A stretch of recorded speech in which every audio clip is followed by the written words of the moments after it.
त्रिशिवरमानस हंस चराचर जनन स्थिति लय कारणभो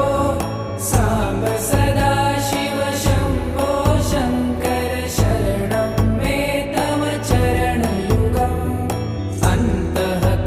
अन्तःकरणविशुद्धिं भक्तिं च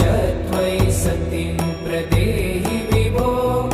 साम्ब सदा शिव शम्भो शङ्कर शरणं मे तव चरणयुगम्